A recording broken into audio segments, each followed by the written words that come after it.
भगवत गीता के बारे में गुरुदेव कुछ हम सबको बताएं, ताकि हम सब लोग जो भगवत गीता के प्रेमी हैं, हम चाहते हैं कि भगवत गीता ज्ञान हमारे भीतर थोड़ा सा आए, तो उस प्रकाश को आपके माध्यम से हम लोग सुनना चाहते हैं।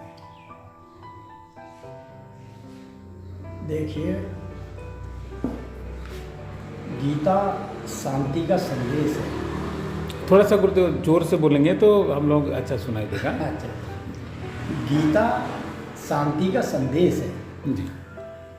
गीता युद्ध का आदेश नहीं है। जी जी जी। जैसा कि समाज में एक विडंबना पैदा हो चुकी है कि भगवान ने गीता एक युद्ध का आदेश के रूप में दिया था। ये नहीं है, क्योंकि इन चीज़ों से दिखाई देता है जब हम उन बिंदुओं पर दृष्टि डालते हैं कि एक तो हम उस श्लोक पर डालते हैं जब दुर्योधन ने अपनी सेना के प्रधान सेनापतियों को आचार्य द्रोण के सामने उनके वर्णन कर रहे थे और दूसरी सेना का भी वर्णन किया। तो इस प्रकार से अर्जुन को ये जिज्ञासा उत्पन्न हुई कि जिनसे मेरा युद्ध व्यवहार होना है उन्हें मैं क्यों न देख लूँ। जी जी जी। और भगवान यही चाहते थे, क्योंकि दो इससे पहले शांति प्रस्ताव विफल हो चुके थे, जिसमें एक राजा द्रुपद के कुलपुरोहित गए थे और वो विफल हुआ था। एक में भगवान कृष्ण स्वयं शांति दूत बनकर गए थे, वो भी विफल हुआ था।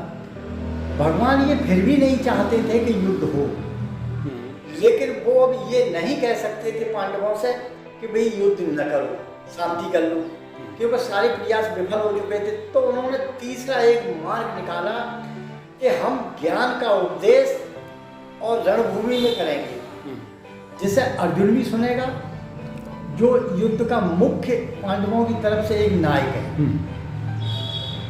और उधर धृतराष्ट्र युद्ध का मुख्य नायक, यानी जो बंद कर सकते हैं युद्ध को या युद्ध कर सकते हैं, ये आदेश केवल जो है धृतराष्ट्र के पास था।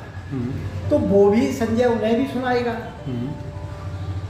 तो उन्हें रथ वहाँ ले जाते हैं जहाँ पर भीष्म और द्रोण, इस श्लोक में कहा गया है भीष्म द्रोण प्रमुखता सर्वेषां महीक्षिताम्।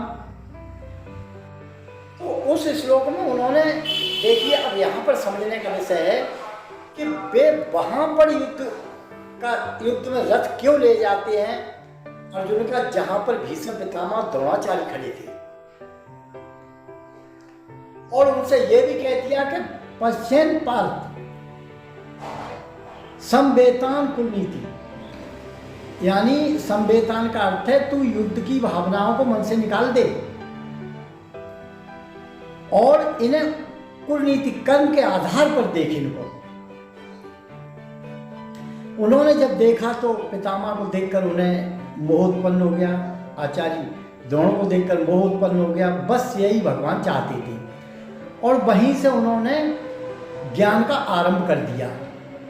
धर्म, कर्म और क्षेत्र, क्षेत्रज्ञ, सांख्य, यानी अनेक तरीके से उन्होंने वर्णन किया, और ये सुनाने के लिए कि अर्जुन भी सुनता जाए, इसका तो मोह भंग होता जाए, और उधर जो है धृतराष्ट्र को ये मोह पैदा हो जाए, तो ये शांति फिर लागू हो सकती है और युद्ध के लिए रोक दें, युद्ध का आदेश करते हैं रोकने का। लेकिन इस बीच में जब धृतराष्ट्र फिर भी नहीं विचलित हुए, न मोह उत्पन्न हुआ न धर्म उत्पन्न हुआ, तब भगवान ने अपने बल दिखाया। उन्होंने कहा कि अर्जुन,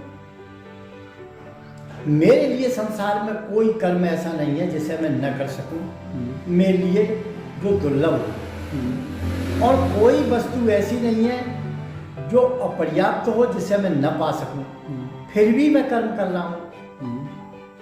इस विषय पर इस शब्द को कहते ही धृतराष्ट्र कुछ समय के लिए विचलित हुए, और उन्होंने कहा कि संजय, ये नारायण के अलावा कोई नहीं कह सकता, इसके माने देवकी का पुत्र ये नारायण ही है। तो उन्होंने कहा भगवान, जब ये पता लग गया है और ये भी निश्चित हुआ कि जिधर नारायण है उधर ही विजय है। विजय उधर ही रहेगी। हम्म, तो फिर युद्ध को क्यों नहीं रोक देती? हम्म, उन्होंने कहा नहीं, गीता देना और गीता का ज्ञान देना हम्म, ये इनके हाथ में है, वासुदेव के, हम्म, लेकिन उसका फल देना इनके हाथ में नहीं है। इस कर्म का फल क्या होता है ये मैं दूंगा, इसलिए संसार मेरा भी ऋणी रहेगा। जैसा कि गीता देकर इस वासुदेव का ऋणी हो गया संसार, इसी तरीके से मैं भी कर्म का फल दूंगा जिससे मेरा भी संसार ऋणी रहेगा।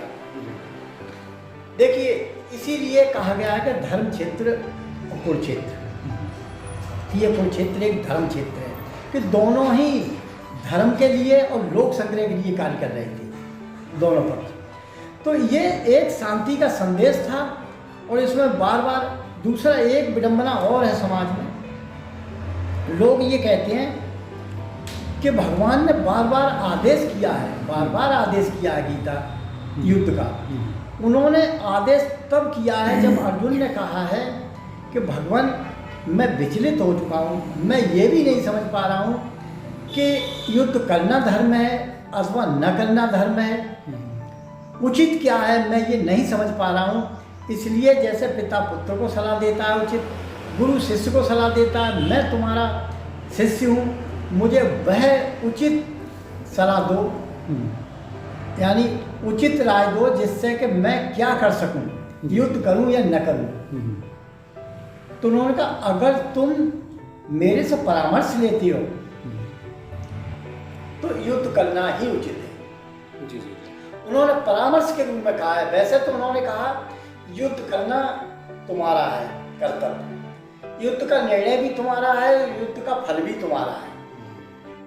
समस्या तुम्हारी युद्ध है, मेरी समस्या युद्ध नहीं है, भगवान ने साफ कह दिया था। लेकिन फिर भी अगर उचित परामर्श लेते हो तो मैं उचित परामर्श यही है कि इस समय युद्ध करना ही उचित है। क्यों कि युद्ध से हटने के बाद लोग ये नहीं कहेंगे आने वाले कि अर्जुन मोह के कारण युद्ध को छोड़ा, युद्ध को त्यागा।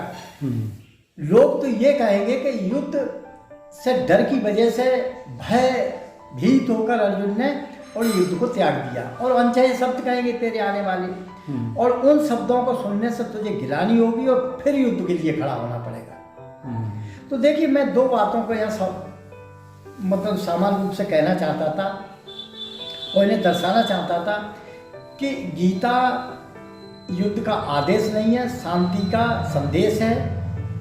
दूसरे, भगवान ने केवल परामर्श के रूप में युद्ध का आदेश दिया है, उन्होंने आक्रमण करने का आदेश नहीं दिया है गीता।